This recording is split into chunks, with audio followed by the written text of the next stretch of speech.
Hello friends, स्वागत है आप सभी का आपके अपने यूट्यूब चैनल रोजगार विदारू पर। तो आज के इस वीडियो में आपके लिए बहुत बड़ी अपडेट है, वो रहने वाली है 8th पे कमीशन जिन लोगों को इसका बेसब्री से इंतजार था उसको मंजूरी मिल गई है। आपका 8th पे कमीशन है उसको अभी मंजूरी है, वो मिल चुकी है। और इस वीडियो में हम बात करेंगे कि कितनी आपकी सैलरी बढ़ने वाली है और साथ में वेतन आयोग के समय आपकी सैलरी है वो कितनी बड़ी थी गवर्नमेंट एम्प्लॉयज़ की। और क्या सबसे बड़ा डाउट जो जेडीएस के लिए स्पेशली है, क्या जेडीएस की सैलरी है वो बढ़ेगी, क्या उसमें इंक्रीमेंट होगा।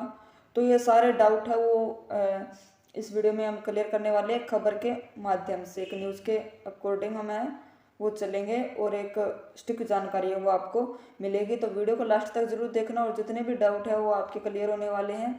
वीडियो अच्छी लगे तो वीडियो को लाइक करना और जितने भी नए कैंडिडेट्स या गवर्नमेंट एम्प्लॉयज़ या फिर स्पेशली जीडीएस कैंडिडेट्स मेरी ये वीडियो देख रहे हैं तो वो चैनल को अभी सब्सक्राइब कर ले, क्योंकि इस चैनल पर जीडीएस से जुड़ी आपकी पल पल की अपडेट है वो आपको दी जाती है। चैनल को अभी सब्सक्राइब कर ले और बेल आइकन को जरूर प्रेस कर लेना ताकि वीडियो की नोटिफिकेशन है वो आपको तुरंत मिले। जितनी भी अपडेट्स आपके लिए रहती है इंपॉर्टेंट वो आपको टाइम टू टाइम में मिले।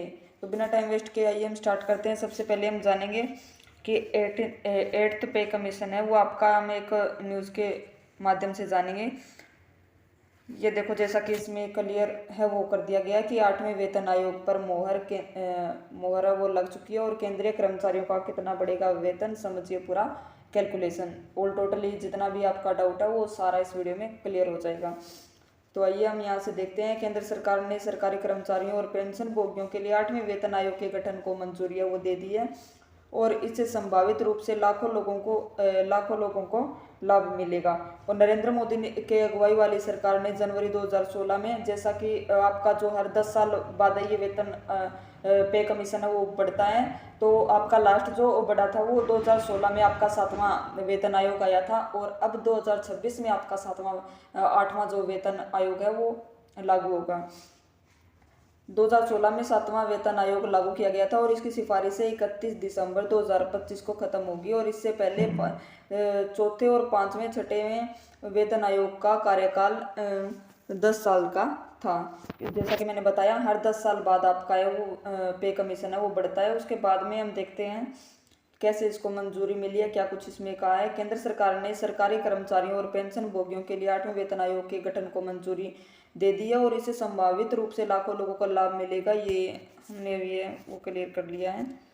उसके बाद में हम देखते हैं कि 8वें वेतन आयोग के बाद सैलरी है वो आपकी कितनी बढ़ने वाली है। ये हम एक परमानेंट तो रिकॉर्ड नहीं कह सकते, लेकिन हाँ एक संभावना के तौर पर ये ऐसा हो सकता है। तो इसको है वो पूर्ण रूप से स्वीकार ना करें, एक संभावना के तौर पर आपको ये एक खबर के माध्यम से बताया जा रहा है। 8th पे कमीशन लागू होने के बाद केंद्रीय कर्मचारियों की सैलरी में बम्पर इजाफा हो सकता है और रिपोर्ट्स के मुताबिक इस बार फिटमेंट फैक्टर कम से कम 2.86 तय किया जा सकता है और ऐसा होने पर कर्मचारियों की न्यूनतम बेसिक सैलरी में भी बढ़ोतरी देखने को मिलेगी और ये 51,480 रुपये हो सकती है और अभी मिनिमम बेसिक सैलरी 18,000 रुपये है। पेंशन भोगियों को भी जैसा कि मतलब जितने भी प्योर गवर्नमेंट एम्प्लॉयज़ हैं उनकी जो मिनिमम बेसिक सैलरी देखेंगे आप तो 18,000 से वो स्टार्टिंग होती है। मिनिमम बेसिक सैलरी 18,000 है और अब ये जो पेंशन भोगियों को भी इस तरह का फ़ायदा मिलेगा और उनकी मिनिमम मतलब जो पेंशन ले रहे हैं, जो रिटायरमेंट कर्मचारी हैं, उनकी मतलब सैलरी में भी है वो बढ़ोतरी होगी और उनकी मिनिमम पेंशन अभी 9,000 रुपये से बढ़कर 25,740 रुपये तक हो सकती है। ये एक संभावना के तौर पर, एक खबर के तौर पर इसमें है वो बताया गया है, क्योंकि आपके जितने भी प्योर गवर्नमेंट एम्प्लॉयज़ हैं उनकी सैलरी अभी 18,000 रुपये है मिनिमम और मैक्सिमम ये कितनी होगी एक संभावना के तौर पर है वो इसमें बताया है। उसके बाद में देखते हैं कि 7वें वेतन आयोग लागू होने पर कितनी बढ़ी थी सैलरी। ये सबसे पहले मैं आपको बता दूं, ये जो 8th पे कमीशन को मंजूरी मिली है उसके ये जो 8th पे कमीशन को मंजूरी मिली है इसके लिए अध्यक्ष के आगे बैठक होगी और उसमें सारा इसका ब्यौरा और सब कुछ जो भी इसमें लगने वाला खर्च है उन सब पे संभावना होगी और सैलरी जितनी भी आपकी बढ़ेगी वो 2026 में है वो पूर्ण रूप से लागू होगी।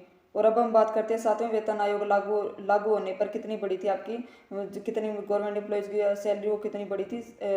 7th पे कमीशन की हम बात करें तो 7th पे कमीशन के गठन के बाद केंद्रीय कर्मचारियों की न्यूनतम सैलरी में सबसे कम बढ़ोतरी हुई थी। इसमें सैलरी को फिटमेंट फैक्टर के हिसाब से बढ़ाया गया, जिसे 2.57 गुना रखा गया था और इसमें बेसिक सैलरी 18,000 रुपये हो गई थी। और अगर इसी फॉर्मूले को आधार माना जाए तो 8वें वेतन आयोग में फिटमेंट सेक्टर की अधिकतम रेंज के तहत न्यूनतम सैलरी है वो आपकी 26,000 रुपये हो जाएगी। एक संभावना के तौर पर बताया गया है। तो मतलब इसमें 7वें वेतन सेवन्थ पे कमीशन को उठाकर उसके रिकॉर्ड के तौर पर उसकी संभावना के तौर पर बताया गया है कि 8th पे कमीशन में आपकी जो फिटमेंट फैक्टर की अधिकतम रेंज है वो रेंज के तहत न्यूनतम जो सैलरी है वो आपकी 26,000 हो जाएगी, क्योंकि 7th पे कमीशन में आपकी जो मिनिमम जो सैलरी थी वो 18,000 रुपये रखी गई थी गवर्नमेंट एम्प्लॉयज़ की। तो संभावना के तौर पर अब इसमें ये इतना बताया गया है। और उसके बाद किन कर्मचारियों को नहीं मिलेगा लाभ, ये सबसे इम्पोर्टेंट एक मैं मानूँ तो जेडीएस के लिए इम्पोर्टेंट टॉपिक यहाँ से स्टार्ट होता है, किन कर्मचारियों को नहीं मिलेगा लाभ। लेकिन ऐसा संभावना के तौर पर क्योंकि जेडीएस कर्मचारियों को जो है वो शुरू से ही शुरू की उनकी सैलरी देखें तो 60 से 65 रुपये बहुत कम, और आज के जो जेडीएस एम्प्लॉयज़ है वो 15,000 तक है वो सैलरी ले रहे हैं। तो उनकी सैलरी में भी बढ़ोतरी होती रही है, लेकिन बहुत कम तौर पर। तो अभी ये जीडीएस के लिए मेन टॉपिक है वो यहाँ से स्टार्ट होता है, तो वो जरूर देखें। किन कर्मचारियों को नहीं मिलेगा लाभ, इसमें हम जाने किन को लाभ नहीं मिलने वाला है। 7वें वेतन आयोग के मुताबिक सिविल सर्विसेज के दायरे में आने वाले वे सभी कर्मचारी वेतन आयोग के दायरे में आते हैं जिन्हें देश के कंसोलिडेटेड फंड से वेतन मिलता है, और वही पब्लिक सेक्टर अंडरटेकिंग और ऑटोनॉमस बॉडी के कर्मचारी और ग्रामीण डाक सेवक वेतन आयोग के दायरे में नहीं आता है। अब यहाँ पे इस लाइन में उन्होंने क्लियर किया है कि कौन ये जो ग्रामीण डाक सेवक हैं और ऑटोनॉमस बॉडी के कर्मचारी और पब्लिक सेक्टर अंडरटेकिंग के जो कर्मचारी हैं वो वेतन आयोग के दायरे में नहीं आते। और कुछ विशेष कर्मचारी जैसे कि हाई कोर्ट और सुप्रीम कोर्ट के जज भी वेतन आयोग के दायरे से वो बाहर रहते हैं। इनके वेतन और भत्ते अलग अलग नियम और कानून के तहत है वो तय किए जाते हैं। अब इन्होंने बताया कि जो जेडीएस के जितने भी कर्मचारी हैं वो इस वेतन आयोग के दायरे में नहीं आते हैं, क्योंकि इनका जो नियम और कानून है वो इनके अलग से बनते हैं। अब ये इसमें इन्होंने क्लियर कर दिया, इसने क्लियर कर दिया। और उसके बाद में जनरल सेक्रेटरी ने क्या कहा है, जेडीएस के जनरल सेक्रेटरी ने कहा है कि यहाँ पे ये लास्ट लाइन आप देखेंगे तो इसमें उन्होंने क्लियर किया है कि जेडीएस को है वो एक उनके साथ एक अच्छा व्यवहार हो, और इस वेतन के ये पे कमीशन में है उनको भी मतलब ऐड किया जाए। तो ये जनरल सेक्रेटरी है और जेडीएस के उन्होंने एसएस महादेविया, तो उन्होंने ये इसमें क्लियर किया है कि उनको भी जेडीएस को भी है एक उचित लाभ मिले और उनको भी वेतन आयोग के दायरे में है वो समान रूप से उनके साथ व्यवहार किया जाए। तो इतना ही था। इसके बाद भी अगर आपका कोई डाउट रहता है तो कमेंट सेक्शन में आप कमेंट कर सकते हो। वीडियो अच्छी लगी तो वीडियो को लाइक करिए, और जो चैनल पर नए हैं वो चैनल को अभी सब्सक्राइब कर ले। खास तौर पर जेडीएस के कैंडिडेट्स हैं वो चैनल को अभी सब्सक्राइब कर ले, क्योंकि जेडीएस की ऑलरेडी नोटिफिकेशन और अपडेट्स है वो आपको इस चैनल पर टाइम टू टाइम है वो दी जाती है।